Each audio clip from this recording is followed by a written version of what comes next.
بسم اللہ الرحمن الرحیم۔ السلام علیکم عزیز طالب علموں، کیسے ہیں آپ سب؟ امید کرتی ہوں آپ سب خیریت سے ہوں گے۔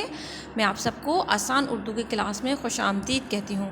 بچوں، آج ہم کتاب سے سبق نمبر 3 کی پڑھائی کریں گے، تو اپنی کتاب سے سبق نمبر 3 کھولیے۔ سبق نمبر 3 آج جو ہمارا ٹاپک ہے وہ ہے حضرت عثمان غنی رضی اللہ تعالیٰ عنہ۔ حضرت عثمان غنی رضی اللہ تعالیٰ عنہ کون تھے؟ بیٹا آپ کو پتہ ہے مسلمانوں کے 4 خلیفہ تھے۔ پہلے جو تھے ان کے مسلمانوں کے پہلے خلیفہ اول کون تھے؟ حضرت ابو بکر صدیق رضی اللہ تعالیٰ عنہ۔ دوم خلیفہ یعنی دوسرے خلیفہ کون تھے؟ حضرت عمر فاروق رضی اللہ تعالیٰ عنہ۔ سوئم خلیفہ یعنی تیسرے خلیفہ کون تھے؟ حضرت عثمان غنی رضی اللہ تعالیٰ عنہ۔ یعنی آج کا ہمارا جو ٹاپک ہے وہ ہے مسلمانوں کے تیسرے خلیفہ حضرت عثمان غنی رضی اللہ تعالیٰ عنہ۔ اور مسلمانوں کے جو چوتھے خلیفہ تھے وہ کون تھے بیٹا؟ وہ تھے حضرت علی رضی اللہ تعالیٰ عنہ۔ ٹھیک ہے، یہ جو تھے چاروں مسلمانوں کے خلیفہ تھے۔ حضرت عثمان غنی رضی اللہ تعالیٰ عنہ مسلمانوں کے تیسرے خلیفہ تھے۔ آپ رضی اللہ تعالیٰ عنہ یعنی حضرت عثمان غنی رضی اللہ تعالیٰ عنہ حضرت ابو بکر صدیق رضی اللہ تعالیٰ عنہ کی دعوت پر اسلام لائے تھے۔ ٹھیک ہے، آپ کس کی دعوت پر اسلام لائے تھے؟ آپ حضرت ابو بکر صدیق کی دعوت پر اسلام لائے۔ اسلام لانے کے بعد جب آپ رضی اللہ تعالیٰ عنہ نے اسلام قبول کیا تو آپ رضی اللہ تعالیٰ عنہ کے جو رشتہ دار تھے وہ آپ رضی اللہ تعالیٰ عنہ یعنی حضرت عثمان غنی رضی اللہ تعالیٰ عنہ پر ظلم کرنے لگے۔ اب جب انہوں نے ظلم کرنا شروع کیا تو رسول پاک صلی اللہ علیہ وسلم نے انہیں حبشہ کی طرف ہجرت کی اجازت دے دی۔ یعنی کہ جب آپ رضی اللہ تعالیٰ عنہ نے اسلام قبول کیا تو آپ کے جو رشتہ دار تھے انہوں نے آپ پر ظلم کرنا شروع کیے، تو اس لیے آپ رضی اللہ تعالیٰ عنہ نے حضرت محمد صلی اللہ علیہ وآلہ وسلم کی اجازت سے حبشہ کی طرف ہجرت کی۔ ٹھیک ہے، حضرت عثمان غنی رضی اللہ تعالیٰ عنہ اسلام لانے سے پہلے بھی جو تھے جاہلیت کے طور طریقوں کو ناپسند کرتے تھے۔ آپ رضی اللہ تعالیٰ عنہ ہر قسم کی غیر اخلاقی باتوں سے نفرت کرتے تھے۔ جب آپ رضی اللہ تعالیٰ عنہ نے اسلام قبول نہیں کیا تھا اس وقت بھی عرب میں جوا شراب عام تھی، لیکن آپ اس طرح کی کسی بھی برائی میں مبتلا نہ تھے، بلکہ آپ جو تھے اسلام قبول کرنے سے پہلے بھی آپ کا شمار جو ہے مکے کے دولت مند لوگوں میں ہوتا تھا، لیکن آپ نے کبھی فخر نہ کیا، بلکہ آپ کی اپنی فیاضی سے سب کو فائدہ پہنچاتے تھے۔ تو اب ہم اپنا سبق شروع کرتے ہیں۔ حضرت عثمان غنی رضی اللہ تعالیٰ عنہ۔ حضرت عثمان غنی رضی اللہ تعالیٰ عنہ مسلمانوں کے تیسرے خلیفہ تھے۔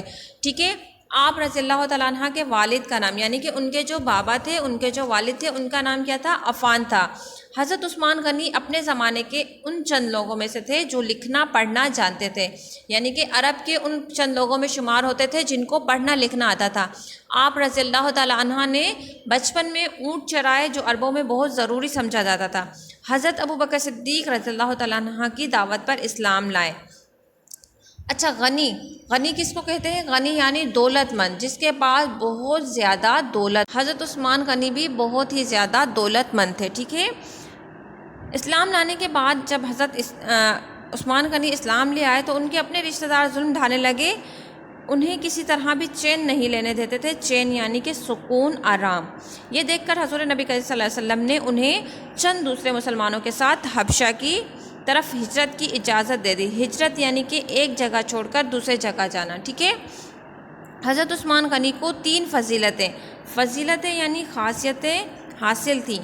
ایک فضیلت تو یہ تھی کہ رسول اللہ صلی اللہ علیہ وآلہ وسلم نے اپنی 2 صاحبزادی یعنی اپنی دو بیٹیوں کا نکاح یک کے بعد دیگرے یعنی ایک کے بعد دوسرا ان سے کرایا۔ آپ صلی اللہ علیہ وآلہ وسلم کی 2 بیٹیاں جو تھیں وہ حضرت عثمان غنی رضی اللہ تعالیٰ عنہ سے ان کی شادی ہوئی تھی، اس لیے آپ کو پہلی فضیلت جو تھی یہ بھی حاصل تھی۔ اور دوسری فضیلت کیا تھی کہ دوسری فضیلت یہ کہ انہوں نے دین کی خاطر یعنی دین اسلام کی خاطر 2 بار ہجرت کی۔ 2 بار انہوں نے ہجرت کی، پہلی حبشہ کی طرف یعنی پہلے انہوں نے ہجرت جو کی مکہ سے حبشہ کی طرف کی، اور پھر دوسری مدینہ منورہ کی جانب۔ تیسری فضیلت یہ ہے کہ انہوں نے قرآن مجید لکھوا کر اس کی نقلیں مسلمانوں کی ساری آبادیوں میں بھجوا دیں۔ یعنی کہ آپ کو آپ کی 3 فضیلتیں تھیں۔ حضرت عثمان غنی رضی اللہ تعالیٰ عنہ کو حضرت عثمان غنی رضی اللہ تعالیٰ عنہ کو 3 فضیلتیں حاصل تھی۔ پہلی کون سی تھی کہ آپ صلی اللہ علیہ وآلہ وسلم یعنی کہ جو ہمارے نبی صلی اللہ علیہ وآلہ وسلم تھے، انہوں نے اپنی 2 بیٹیوں کی شادی یعنی 2 بیٹیوں کا نکاح ایک کے بعد دوسرے اپنی دونوں بیٹیوں سے کرایا۔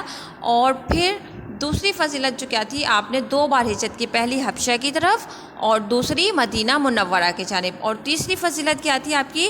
تیسری فضیلت یہ تھی کہ قرآن مجید لکھوا کر یعنی کہ آپ نے قرآن مجید کی چھپائی کروا کر اس کو جہاں جہاں مسلمانوں کی آبادیاں تھیں ان ساری آبادیوں میں بھجوا دیں۔ انہی کی نقلیں آج ساری دنیا میں موجود ہیں۔ آپ رضی اللہ تعالیٰ عنہ کو اس لیے جامع القرآن بھی کہتے ہیں۔ ٹھیک ہے بیٹا، آج ہم اپنا سبق اپنی پڑھائی یہیں تک پر مکمل کرتے ہیں، بقیہ پڑھائی کریں گے ہم اپنے اگلی ویڈیو میں۔ بیٹا آپ کے آج کا ہوم ورک کیا ہے؟ آپ نے حضرت عثمان غنی سبق نمبر 3 حضرت عثمان غنی رضی اللہ تعالیٰ عنہ کی پڑھائی کرنی ہے۔ پڑھائی کرنے کے بعد آپ نے ایک چھوٹا سا مختصر سا نوٹ لکھنا ہے حضرت عثمان غنی رضی اللہ تعالیٰ عنہ کے بارے میں۔ ٹھیک ہے بیٹا، آپ نے کیا کرنا ہے؟ آپ کا ہوم ورک کیا ہے کہ آپ نے سبق نمبر 3 حضرت عثمان غنی رضی اللہ تعالیٰ عنہ کی پڑھائی کرنی ہے اور آپ نے حضرت عثمان غنی رضی اللہ تعالیٰ عنہ پر ایک مختصر سا نوٹ لکھنا ہے۔ ٹھیک ہے، اپنا ہوم ورک مکمل کر کے ہمیں واٹس اپ کریں گے۔ انشاءاللہ ہم اگلی ویڈیو میں ملیں گے۔ اپنا خیال رکھیے گا۔ اللہ حافظ۔